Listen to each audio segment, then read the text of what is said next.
And we were looking at this story last Friday for the Friday prayer meeting, and we were reading this story, and many of us know this story, and some of us, if you don't know, this is the story, the whole chapter is a very interesting story. And out of this story, I just want to highlight one particular verse for us to meditate this morning. And when Jesus heard, he heard from the context. From when Jesus heard that he was sick, here he means Lazarus. Lazarus is a man that fell sick. When Jesus heard that he was sick, he stayed 2 more days in the place where he was.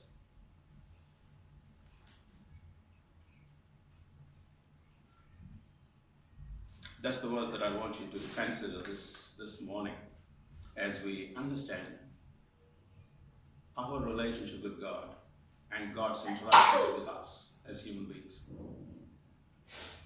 I want you to consider this particular verse as you struggle to understand your relationship with God and His interactions with you and me. This is a small family. If you read this chapter, it's a family of 2 sisters and 1 brother. Mary and Martha are the sisters, and Lazarus is their brother, the only man, only brother, only male person in the family. And he falls sick. And this is the family, as we understand, that Jesus loved so much. Can I read that verse for you?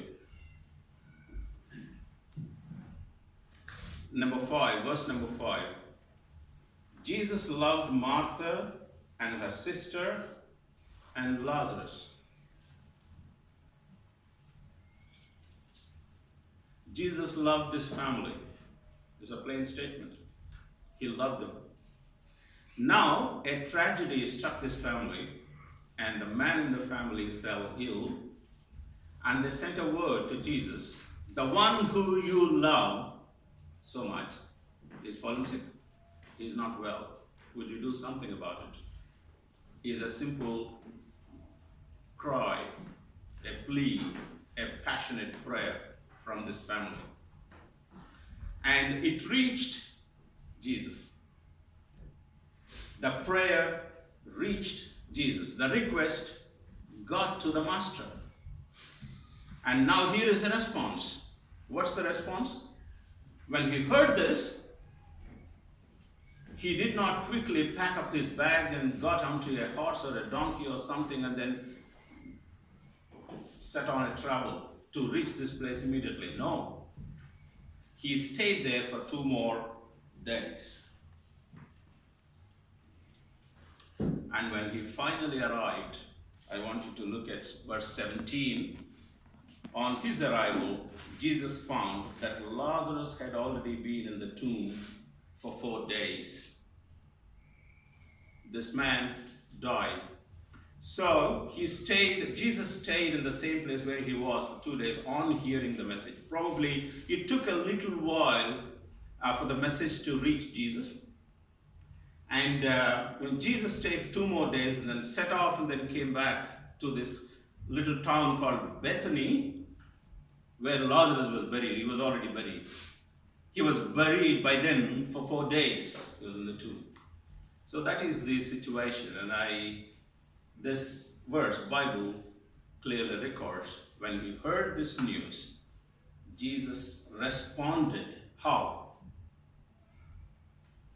He decided to stay there for 2 more days. I want you to try, and Bible doesn't describe too much about what happened in that little home in Bethany during those times. The news was sent, it reached the master, and here in the family waiting for the reply. What would you think is happening in that family? What would be your guess?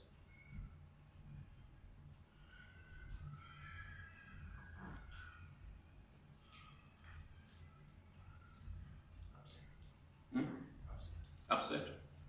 What kind of God is this? Possible.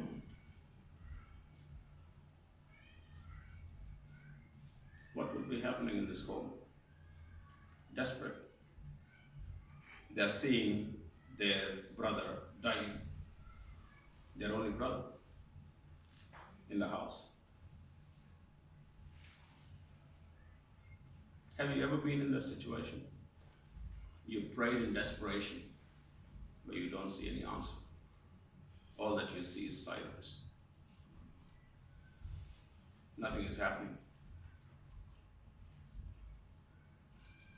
Try and imagine those little few hours, maybe those times, or maybe days. And some of you may be going through months in the same situation. Some of you may be in that situation, particularly now. What is happening in your heart? What is your reaction? What was happening? What do you think? What are your reactions? What are your thought patterns? Especially in relation to God. Maybe you are trying other means and chances and ringing up some doctor here and there, and then finding out whether an alternate medicine, homeopathy, I don't know what you're trying to do. We do all those different things. But what actually is going in your mind in relation to God? Where are you, God? There's no God, maybe. Maybe I'm not a good person. He did not hear my cry. I'm a sinful man. Oh, I did this and that. That's why the Lord is not hearing me anymore. All sorts of doubts and things. But I want to advise you one thing. God will be predominantly on your mouth. Whether you ask questions, serious questions, whether you really spend some time in prayer, and I would challenge you to just look back and then see your own lives. And I have seen these things, these times myself, and I have gone through these times myself. Predominantly, when you're going through that hopeless situation, two things happen. Either you look for God, or either you curse God. But God is in the picture. God is in the picture. That silence, the 2 days of silence recently, as you all may know, that we've been in that situation. Parimla left here on Monday morning, 2 Mondays ago, the Monday before the last. And straight from the airport, she went to the hospital to be with Mom, and she saw Mom dying. And a few days before, Mom called and said, I'm okay, you don't have to travel this time, and you keep your itinerary for the next, when you can be with me longer, in January time and so on. They had a very clear conversation, so that she never bothered to make any preparations and so on. But when she finally landed there, Mother is dying. What would a person like that, Mom is seeing Mom die, what would she do? In any other time, when she landed, she must be looking for a bed. Just go and then hit bed and then take rest and then be away from that tiredness and everything else. Probably she would utter, thank you, Lord, for reaching me safely, and utter, thank you, good night, and sleep. Probably. But that night, imagine her prayer. That night, imagine her prayer after 1 hour. After that night, you imagine her prayer that morning as she woke up. Imagine the next few days as she's seeing Mother desperate and gasping for breath and then losing breath and then suddenly pushing herself and then living and so on. And you are in that place. And I have to tell you, I mean, my daughter was there in that time. She was the first time she was seeing someone dying. She theoretically knew people die and so on, but living there, then dying, and she was blown away, and she was unable to handle it anymore, and she ran out and then quickly called me, Dad, I can't say this. When you are in this situation, the loved one is dying and so on, the first thing that you and I did is desperation and then calling out for God, calling out for God, calling out for God, asking the Lord for help. And if you plot the whole of your life, the whole of your year, the whole of your life, and then point out those few streaks of time that you are in desperation, and I challenge you, those are the times that you are after God.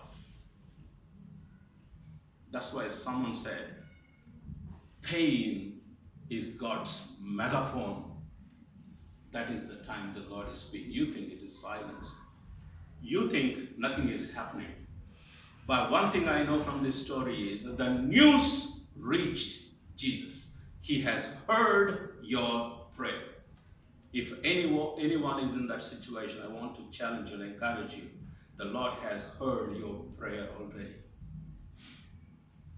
But in His sovereign will and grace and mercy, He has decided to stay 2 more days.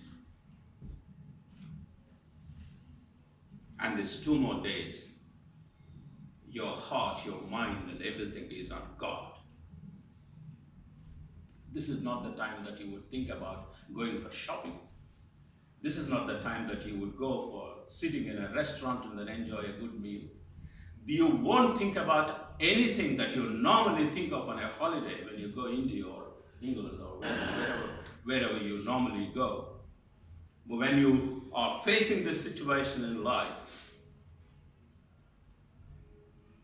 I read a book called Where Are You, God? Where is God when it hurts? I encourage all of you to read the book. Where is God when it hurts? Where is God when you are facing the days of uncertainty? Where is God when someone is dying in your home? And I want to encourage you to tell you that God has heard your prayer. And He has seen you in desperation. Brother has just now exhorted us in the worship message. He has seen you in your desperation. And He is in control. The question that you and I need to remind ourselves is God is in charge, and He wants you to know that God is in charge. And I want you to move forward and then read this little incident that happened. He arrives and he faces both the sisters. And Mary runs to him and then says, if you were here before, my brother wouldn't have died. But Jesus' reply is pertinent and very, very interesting. And you can spend any number of days meditating this particular verse. This comes in 11:40, John's Gospel, chapter 11, verse 40. And I want you to remember this verse. Memorize. It doesn't take even 30 seconds to memorize this verse. And it says, if you believed, you would see the glory of God. If you believed, you would see. I would have said, if I was in that situation and had the power to raise someone up, I would have said, if you believed, you would see your brother coming out. The emphasis is not your brother who died. He would come back to life. The emphasis is not there. That's what I want you to understand in this little story. It is not about you. It's not about us. It is about God. What God can do in your life. You and I need to recognize God. We think God is Aladdin in the lamp. You scratch the lamp and he would appear and then said, what would I want a PR. There you go, PR. You scratch one more time and Lord, I want a second house. Oh, here you go. Say, which suburb can I, please? Can I have it in Howick this time? Okay, here you go. Lord, I've given you 2 houses and 3 houses. Can I have the Helen of Troy? Mind and man go like this. If you look at the whole world, I was watching the funeral of my Anna's mom. Brother joined me and we were all watching. And she died, and the following day, immediately they moved her to mortuary. They won't let dead bodies stay on the same floor of Apollo Hospital as all other human beings, all other live human beings are. However, bed in the state of their disease is. They just move the body away from that place and take downstairs somewhere mortuary. That's a painful process as they take the body off in front of you. Suddenly, no value, no life. Even the finger, my wife is telling me that as she was holding her hand, suddenly she felt there is no value in the hand, there is no life in the hand, that hand is not the same as before, a few seconds ago. They move the body and they take the body, and the next few hours, man, every relative, the loved ones, they search desperately how to dispose this body. To be very honest, to be very plain, they cannot keep this body. While I was working in the Gulf, we were working in the college. My friend was working in another college, and I was working in a college. And the principal of that college is a very, very good man.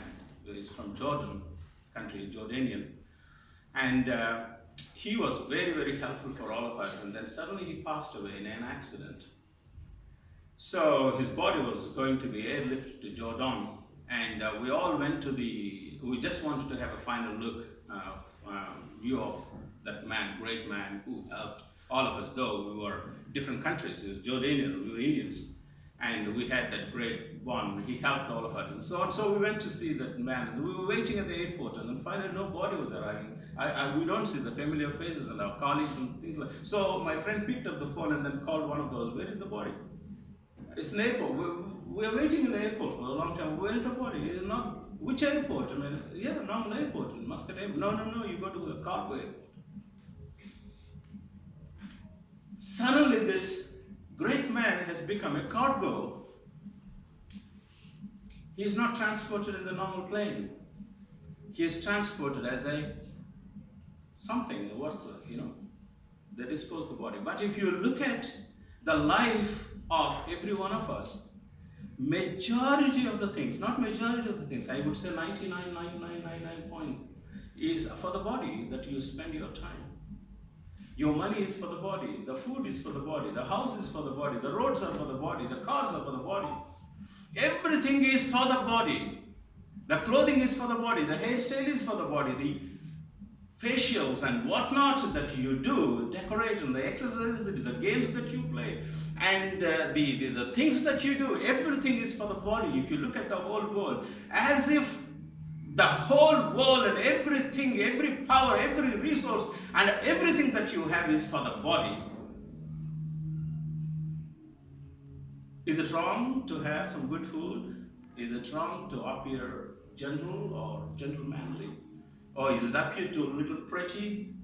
Is it wrong to have good haircut and stuff like that, and then nails manicured and all the different things that we do? Is it wrong? It's not wrong.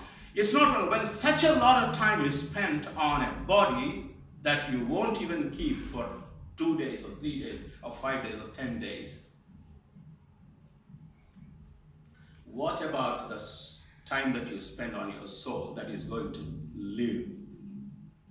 That is Jesus' question here. If you believed, it's not about Lazarus coming back out of grave. It is about you finding God. You finding who God is. It's not an Aladdin in the lamp.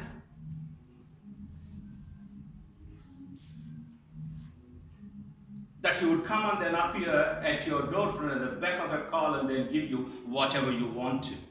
And I see this kind of attitude and this kind of lifestyle in the churches, it's not that.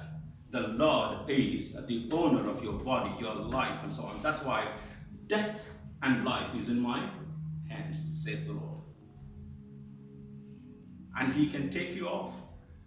He can call you off anytime. He is the owner. He is the one who gave you the breath of life, who has given you the soul, the value in this body. And he can recall it anytime that he wants. This morning we read that verse. All the islands and those who live in it. We read from Isaiah 49. And these islands are his. These nations are his. The earth is his. And all that is in it is his. That is his property. And he asks very sarcastically, if I were hungry, would I ask you? That's what Bible, in the Bible he asks, if I were hungry, would I ask you? The cattle in 1,000 hills is mine, says the Lord. He is the Lord. He is the owner of the property. When you realize this, when you go through these moments, you realize this.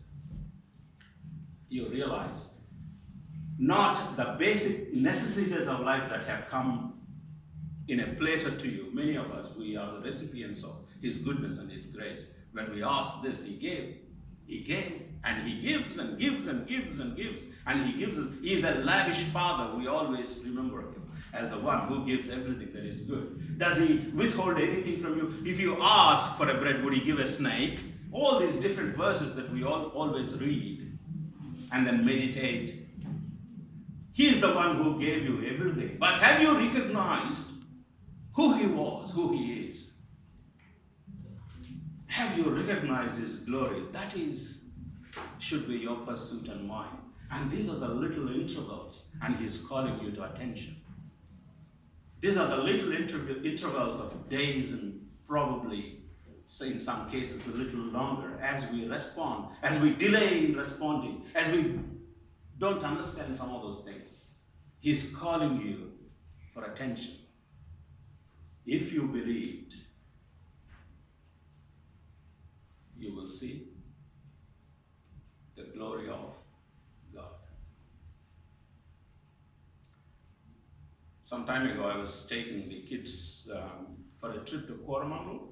Hannah was leaving at that time for further studies, and that was the only time that I got hold of a few days there in New Zealand, and after that she was traveling in the United States or something. I don't remember exactly where she was leaving. So we all, Nina, Alekia, Hannah,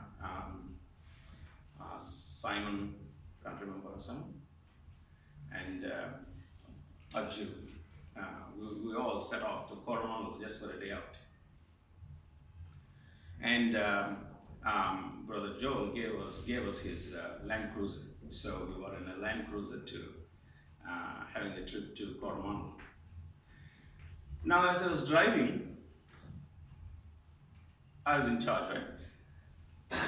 The brakes are at my hand, at my disposal. I can stop or I can push 100 kilo. I am in charge.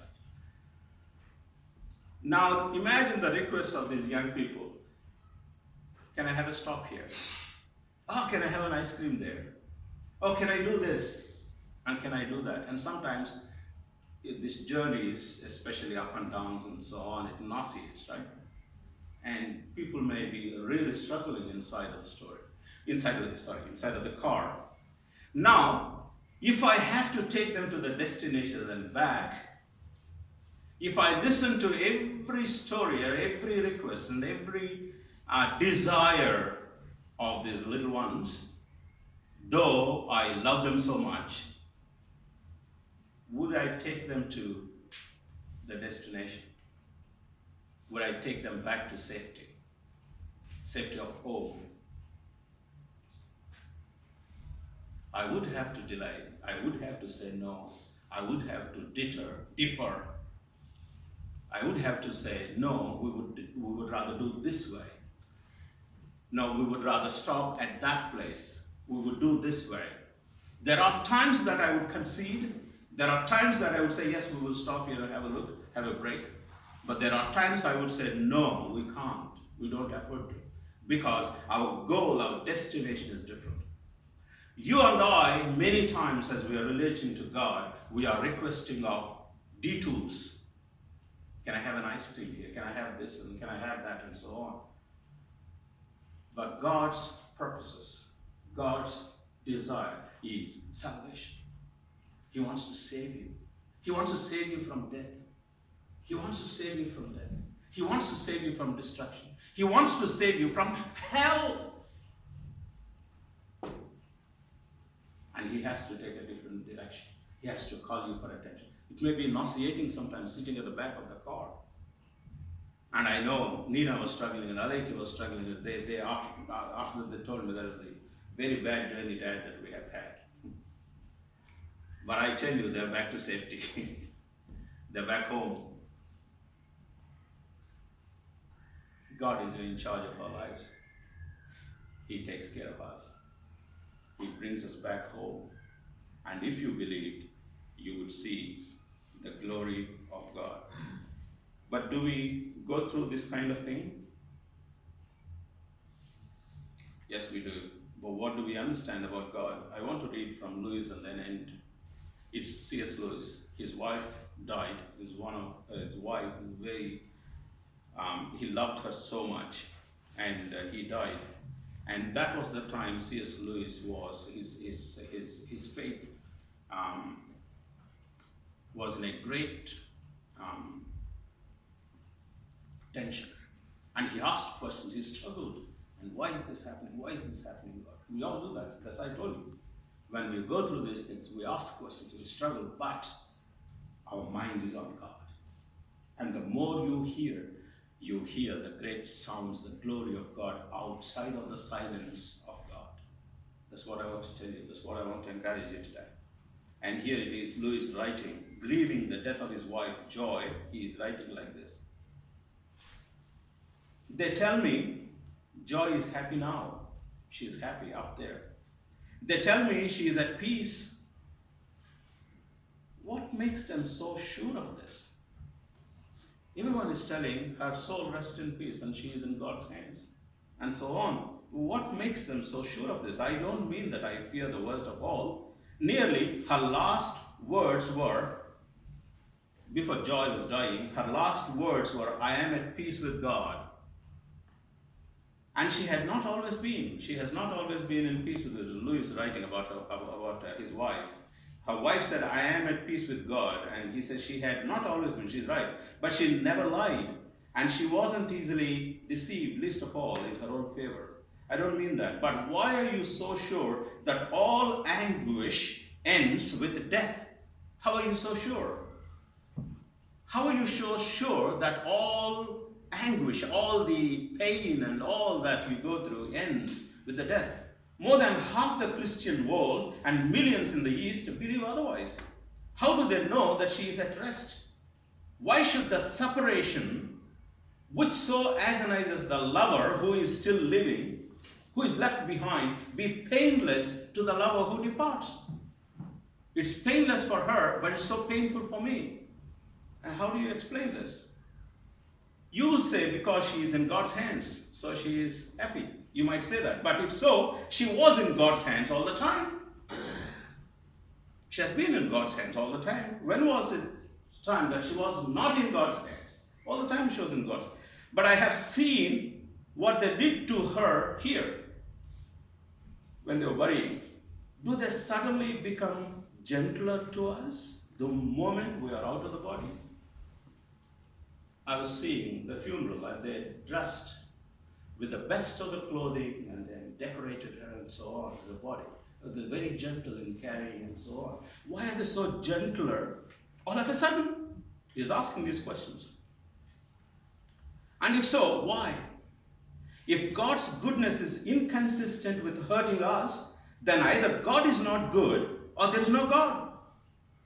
For in the only life we know, He hurts us beyond our worst fears and beyond all we can imagine. If it is consistent with hurting us, then He may hurt us after death as unendurably as before it.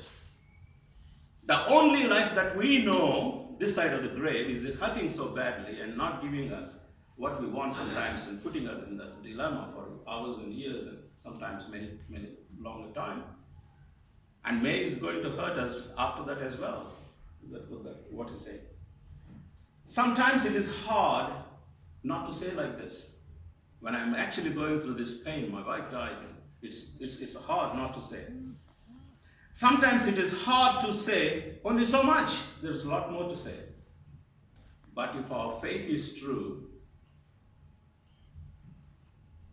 He crucified Him. If our faith is true, He crucified His own Son on your behalf. If that you believe, you will know that your pain is so serious for him. Your salvation is so important for him. Your salvation is so important. Your safety is so important. That's why he did not concede to some of your little requests here and there, because his destination is on the top. It is not true that he was going to hurt you on the same basis. It's not that. This hurting is nothing compared to what God has done to his own son. That was his conclusion. Your questions and my questions end here. There was not one of my questions that did not lead to the cross of Calvary. Any question you ask, and consider really seriously all our dilemmas in life. And Bible tells us when he heard this, he stayed in the same place for 2 more days. But I'm telling you, he arrived. He arrived. When he arrived, the situation was hopeless, beyond hope. He was buried for 4 days. You know what he did? He raised him from the dead. That is what Christian faith tells you and me. Instead of hurting you, he hurt his own son. As he raised his own son, he was going to raise you from the dead. And from this little story comes the greatest of the statements, greatest of the hopes for the whole of the mankind, the humanity. I am the resurrection and the life. I am the resurrection and the life. I lost my mother when I was 14, something like that. I lost my mother 14 when I was 14. And as I was going through the burial, and I was carrying my little sister. My little sister was too little, I was carrying her. And I asked, body was going in the front, and my little sister asked me, Anna, what are they going to do, mommy, interview? And I told her they're going to bury her. They're going to put her and bury her. Why are they doing that to mom? That was our little question. And is mom gone forever? If they put and close the ground with the whole pit, would we get her back? For her question. And that may be your question and my question as we lose the dear ones. And that may be your question and my question when we ask questions like, what about my little suffering that I'm going through? What about this uncertainty? What about these other things are very, very little, and God has heard your prayer and he has a different plan. But more importantly, out of these circumstances, is calling you and me to attention. And then when we pay real attention to him, you will see the glory of God. Not only that, when he arrives, finally, you may spend such a lot of money and such a lot of time on your body, but what the Lord is interested in is your soul. When the soul, which is so permanent, which lives forever and ever, and the body is so temporal, time-bound, you're born in 1948 and then died in 2019, as my wife's mother did. And everyone has a beginning and the end time. And the Bible tells if you are very strong, you may live for 70. But man is destined to die once. But Bible promises the one who rose Jesus from the dead will also raise you from the dead. And Jesus, after raising, he says, because I live, you also will. And that is the big picture that we are talking about in Christian faith. Many times we lose our perspective and then look at only the tunnel of this problem, little problem, this will be all. I'm not saying the Lord is not involved in your little problems that you go through, your joblessness, your helplessness, or some of the struggles that you're going through, some of the fears that you may have, and struggling, working hard towards this and that and so on. They are all very important, and if you doubt this, read Exodus. Read Exodus. Disobedient people going away from the Lord. But the Lord was going in front of them like a pillar and a fire as the circumstances, the weather changes. You read Exodus, He is with you, He is with us. But the thing is that your pain and my pain, the pain that comes out of our sinful nature, the disobedient lives, He paid it on the cross. A sinless man, sinless life given for sinners. The one who knew no sin became sin for you and for me. And many of the problems that you and I face is because of sin. Sinful world and all that has happened. But what the Lord offers is the salvation and the life after, the eternal life. That's why John 3:16 summarizes. I encourage you to read John now. John 3:16 summarizes, the Lord, God loved the world so much that He gave His only begotten Son. Whoever believes, same thing, if you believe, whoever believes in Him will not perish, but will have eternal life. We are talking about eternal life. We are talking about life with God. We are talking about soul living. It's no harm spending some good amount of time exercising and then doing good things for the body, but bear in mind, this is not the end of the story. This is perishing, but invest in your soul. Invest in your soul, which lives. And you don't want to live your soul ending up outside of God.